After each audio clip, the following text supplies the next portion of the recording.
Hey everyone, and welcome to Almost Cancelled. I'm Peter, that is Connor, and we are going to talk about Better Call Saul Season 3, Episode 6. It's called Off Brand. Full spoilers for the episode as always. And this is actually a little bit earlier than we thought we were going to get this done. We thought we might not get till Wednesday. I mean, admittedly, it's still a lot later than we typically get our Yeah, Saul review it's up. it's later than normal, but But, yeah, better than we'd planned. yes, life get in the way, as it were. So sometimes life finds a way, sometimes it gets in the way. I did a bit of both tonight. Yeah, true. Uh, Roller coaster. But anyway, so Saul, episode 6. Uh, I think I want to start this with saying this is probably the most laid back and calm episode that we've had in a long time. And that's not a complaint. I actually think they've earned it. I think after the last episode, which was the conclusion almost to a year and a half of story, it kind of earned a little bit of downtime where it reset the PCs and it's just like, okay, where are we going from here? What's going on now? Yeah, that's exactly what this was. We often talk about moving the pieces around the board. Yeah. This was, well, we'll put them back in the starting place, but we'll do it on a new board. Kinda, yeah. Yeah, because obviously Saul's been suspended from law for 12 months. He's not allowed to do anything illegal in that time. If he does, it's like, oh, done. Like, you know, Yeah. that's you done. You're debarred. So he has to try and do something else for a year. There's a whole montage of him calling all of his clients and being like, "Yeah, I'm taking a sabbatical for a year." And again, we see more of him being a good people person and all the rest of it. And then he realizes, "Oh crap! I've got like 9 commercials airing over the next however many weeks, which cost $4,000. I'm not allowed to sell them, so he does this little workaround where he offers to make commercials for people with his little camera crew that we've had established in the past season, and he's like, "Oh no, I'll give you the airtime for free. I'm selling you the making of the commercial." Yeah, I think it works because he's still the one using the airtime. He's just Yeah. not using it for the same ad. Yeah, there's no, in fact, because obviously the first time he uses it afterwards is he uses it for an ad to advertise that he can make commercials for people. Yeah. And in fact, it gives us the end of the episode where it's not quite the birth of Saul Goodman, because obviously we knew he used it before in the past. Because even when Kim asks him about it and she says Saul Goodman, it's like, yeah, it's like Saul Goodman. Like, we heard that before in the flashback with his friend, but This is the public yeah, this is first Kim being finding out introduced about to it. it. This is kind of even the idea of it being used in a commercial. Because the first time we ever saw Saul in Yeah. Breaking Bad, I'm sure was a TV commercial. You better call Saul.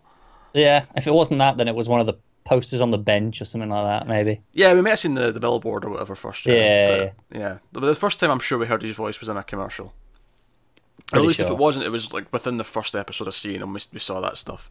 Yeah. So it almost feels, even though he's got a fake goatee on and he's walking around like all the satellites being like, "Hey, you can be on TV." In fact, probably my favourite line of that entire thing when he's showing Kim. I loved the whole scene. I loved that he was nervous, he didn't want to show her, and she was like sort of edging him on. And it was this kind of, like, I was a little bit worried that at some point she was going to notice something that he was going to get into trouble for.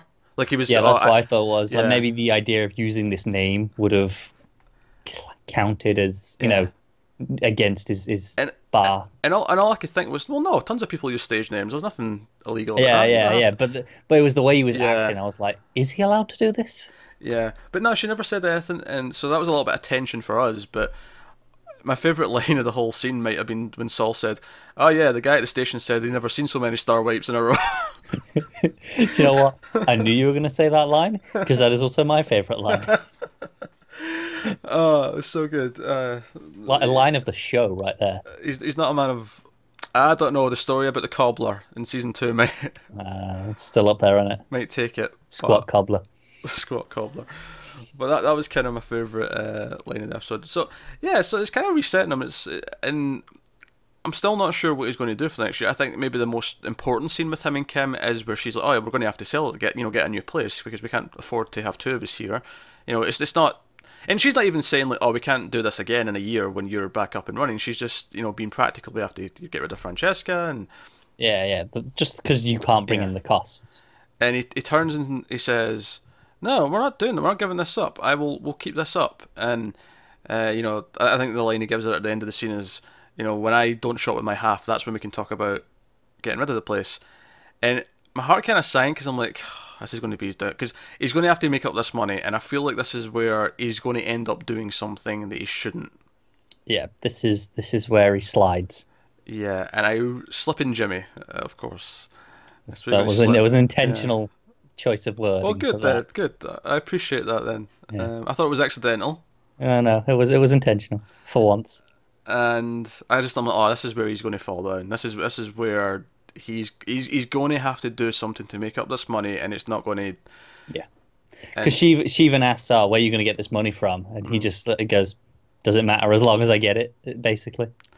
yeah, so obviously we don't really know what he's beyond this initial commercial enterprise, but this is more to break even with money he's already spent on commercials. This is not Yeah. for future rent, so we'll see what he gets up to in the next few episodes. Can I also just say I love the conversations by that frosted glass window. They just I would happily have every single conversation out there. So good. I'm just laughing because someone in the comments, whenever we had that Yeah, the first yeah. talk about them standing out in the frosted glass window, complaining that we're arguing if it was frosted or clear glass. Oh, that really cracked me up. Yeah. I will say though, I love that this time, the last time we got it, that the shot ended with the two of them stood there together.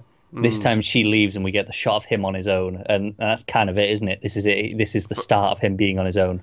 Yeah, I mean, and even if it's not, even if maybe he does get through this year, and because we kept speculating that this whole tape was going to be the start of his downfall, and I mean, technically, I guess it kind of is because it led to this, but maybe we'll be wrong again. Maybe in a year's time they will be a team again. But I think it's just the idea that now he's on his own. Like for the next year, at the very least, he's without her because they can't work together in the same Yeah, way.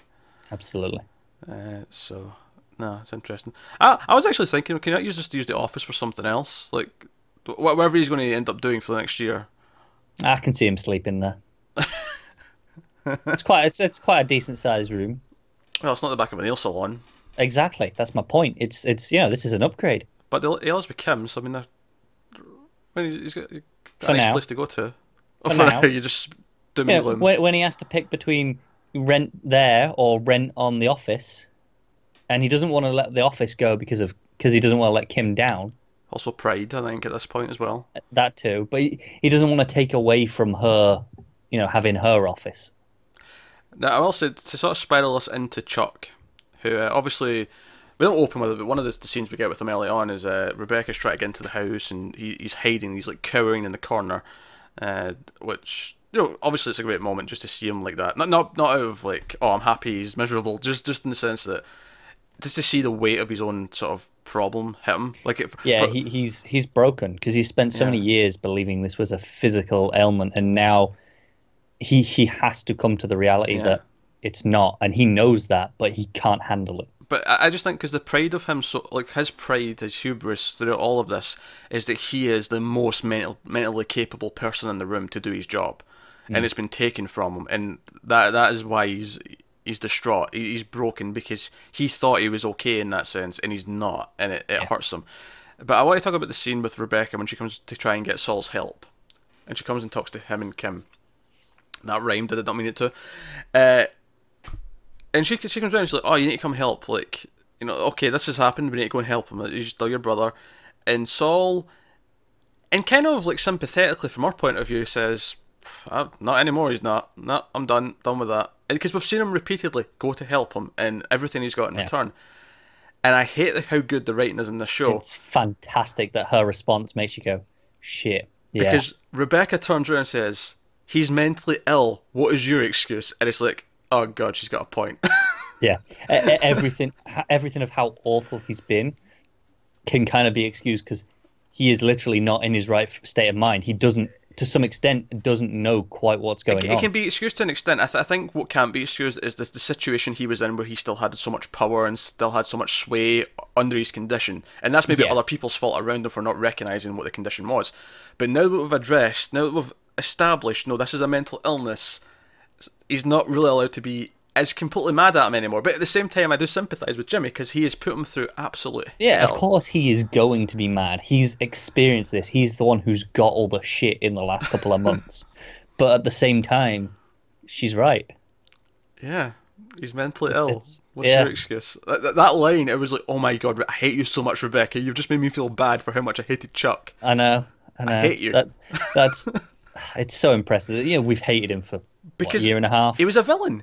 For the last season and a half, ever since we found out he was the one blocking Saul from getting the job at HHM, ever since then, he's been the villain, and all of a sudden it's like, oh, you son of a bitch. I know, I know, but and now we have to reconsider how evil he is, or if he like it is now a question of is he actually evil, or is he just not in full control of his mental capabilities and he's just not there? I feel like part of me Maybe it's thinks some of both. I think the way he treats Saul, his resentment towards him, I think part of that isn't just mental illness, because it seems like that was already there. It's definitely come from somewhere, but Yeah. this may have exacerbated it beyond, any reasonable measure. But then again, we look back, we see the flashbacks with him when Saul's having dinner with him and Rebecca, when he's helping in the last episode to try and hide his quote unquote illness. Like, it doesn't, like, at least in those scenes, we don't see much evidence of Chuck feeling that way towards Saul. It feels like I mean, it could have been there, but we never really seen it. Everything we've seen with him resenting him seems to be in present day. For the I most agree, part. although I think it's worth knowing with a lot of mental illnesses, it's possible that they deteriorate over time. They Of get course. worse. Oh, that's kind of my point. Yeah, so that's what I mean. He wasn't always evil and hating. I'm arguing against myself because I said that I think his resentments came from somewhere before, but then again, I don't think we've seen it in great detail before present day. No, I think it was there to some degree, but it's kind of festered and gotten worse with this. Obviously, when we see him, I think it was early season 2, maybe it been season 1. When we see him come to get Jimmy out of jail, and Yeah, we that's see very how, earlier. yeah, and we see how mad he is at him. Like, so obviously there's some real stuff there when he was healthy, but like he has been like so vindictive in the present day timeline of the show. Yeah.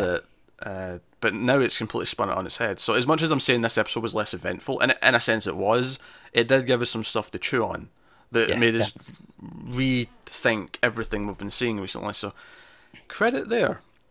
And I think I do kind of respect Chuck in this episode to an extent. I like that. So he has that moment with Howard, who comes by and shares the was it whiskey or a brandy? It was whiskey. It was a whiskey. And It's a lovely single malt scotch, I believe. And I like that Howard's not a complete, because I think that was another big thing in season 1 is, but for a lot of the season we thought it was him that was being the dick, and it turned out to be Chuck. And this was again a sense of, well, even though he was having some worries about Chuck, and his sort of firm just kind of got embarrassed in this here, and he comes by and he tries to be a friend, he tries to comfort him, he tries to make him feel better. It's like, look, Saul will probably mess up and it'll be over anyway. In the meantime, he's not wrong though, is he? He's not. We're all right. thinking it. But he tries to be a friend. He tries to comfort him. He gives him a drink. He makes sure he's okay. And actually, I was almost surprised when he arrived at the house that there wasn't a moment, because he puts his watch and the phone in the the post box as he's been doing, and I was almost surprised there wasn't a little moment of hesitation where he's like, "Do I bother?" Yeah, I think that's the thing though. He still respects it. Even if it's not a physical illness, it is a mental illness. It's not something he's making up. He still feels the pain psychosomatically at the very least. And what I respected about Chuck though is after that scene, we see him, like, now that he knows, as a logical man, he who wants to be of a sound mind and be capable of being aware of his own situation, he's like, I need to fight this now. And he pulls out the batteries from the tape recorder and he tries to hold it just to see how long he can. Yeah, I mean, that's something he's always done. When he thought it was physical, he limited what he could in life. He put up the space blankets, whatever, and got rid of electricity where he could. But if he had to do something, like go to the courtroom, he would. He'd make concessions as much as he could, but he would force himself to do it because he believed he could fight. But I like the idea that now he knows this is mental. Like, it's kind of been proven to him that he's trying to fight it. He's actively trying to, like, okay, this is something I can win then, because it's not a physical thing. Yeah. And obviously it leads to him actually wandering outside, and I loved how that was shot when he's going down the street and it's got that filter on it, so all the light beams are all coming off the... Yeah, the light just looks incredible, doesn't it? And the way the light was bouncing off of his reflective blanket. It was really, really bright as well, like, as well as the light just, having all the beams. I think it actually felt like there was more light than normal and it was much brighter. Yeah, it was like a normal city street, but they made it look like Vegas the way they were pumping all the... Yeah, it was almost like it was all neon, wasn't it? Yeah.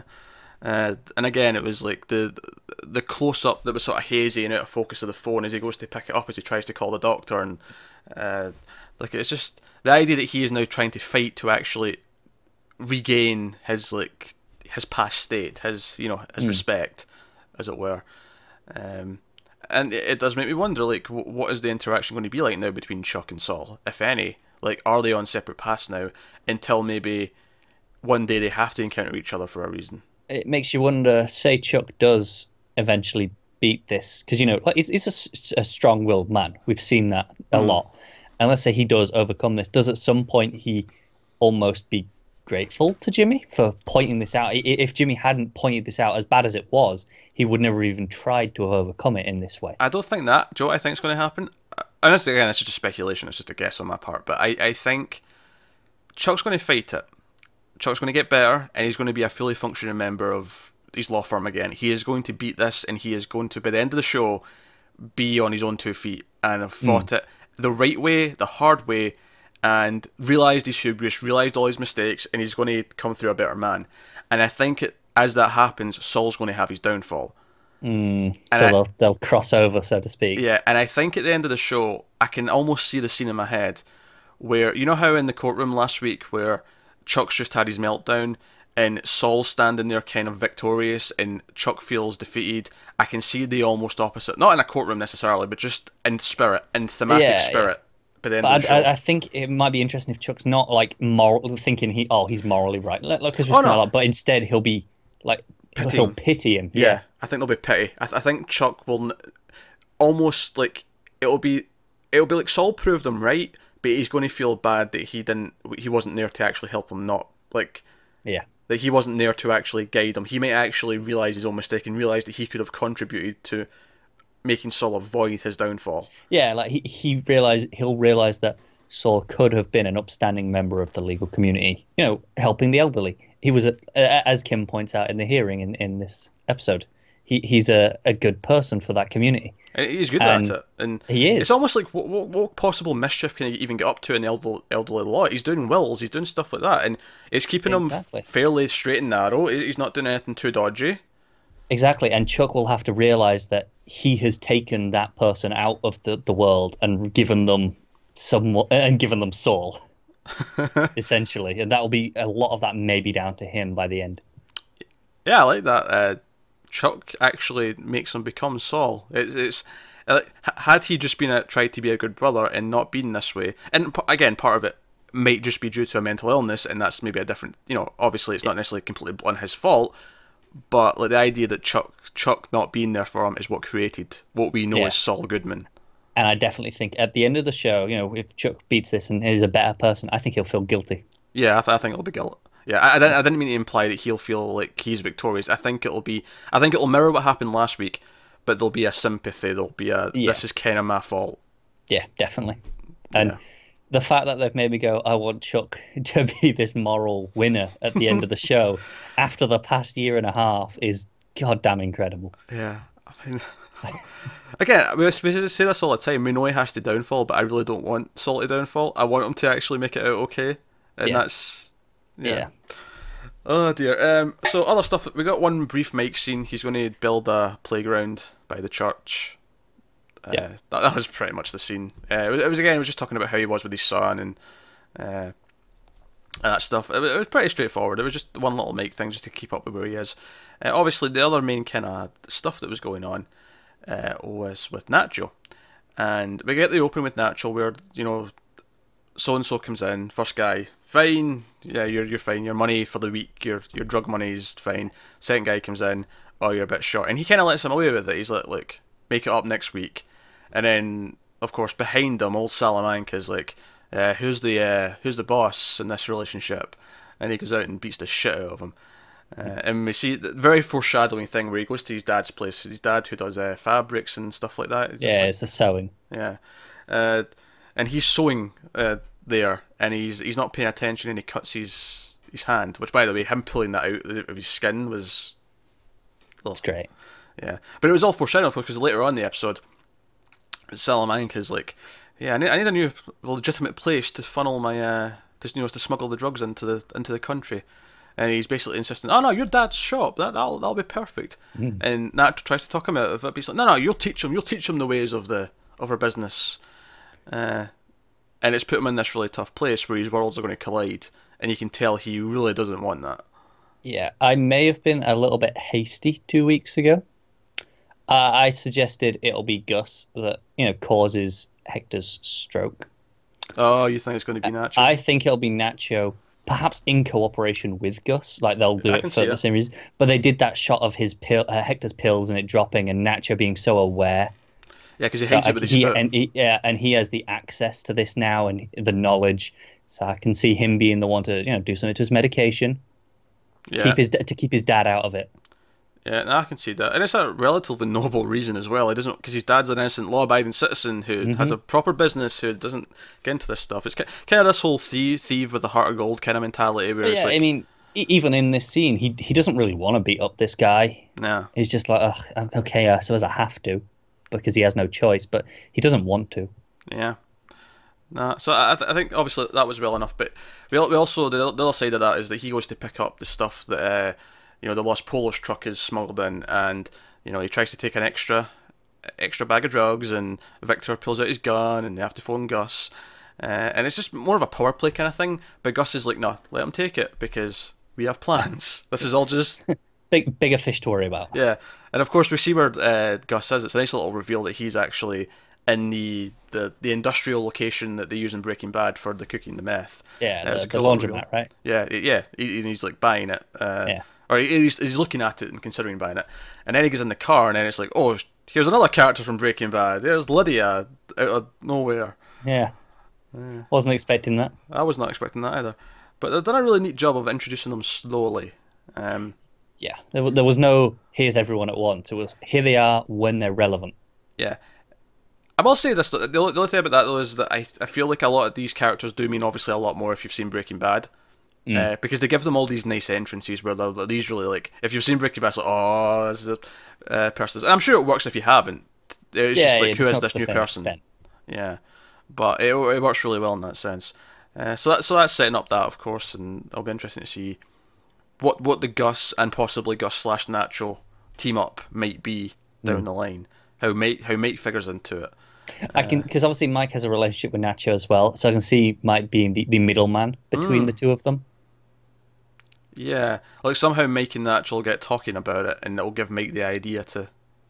Yeah, maybe. Yeah, not that Mike and Nacho go out for coffee on a Sunday morning or anything No, like that. but we've seen that they meet up when it's relevant, and I can see it happening again. And there's a mutual respect there, I think. But we've seen that in the past. Definitely. Where there's that kind of awkward where one of us may have to do something because of the situation we're in, but there's this understanding of what each other's thinking, what each other's doing. Yeah, they'll do it if they have to, but neither of them actively want to do it to the other. Yeah. No. So that was the episode. It's a credit to this episode that I think it's possibly the weakest of the season, in the sense that it kind of led up just it was the relaxed. least exciting. Yeah. But it was still a great episode. It's still a great episode, and it gave us a lot to chew on. We still went over 20 minutes talking about it easily. Yeah. So yeah, we'll be back next week, of course, with episode 7. We are in the second half of the season, so we'll see how it's setting things up. So let us know what you thought of the episode in the comments below. Like, subscribe, all that stuff. You want to help us out, because it does. You can also help us out one bit more by going over to patreon.com/MailedFuzzTV and seeing what some bonuses you can get over there for helping us out. But that's us, guys. So guys on Twitter at mailed_fuzz for channel updates. Individual Twitters are on the screen. Thank you once again for watching. Have you got any vanilla?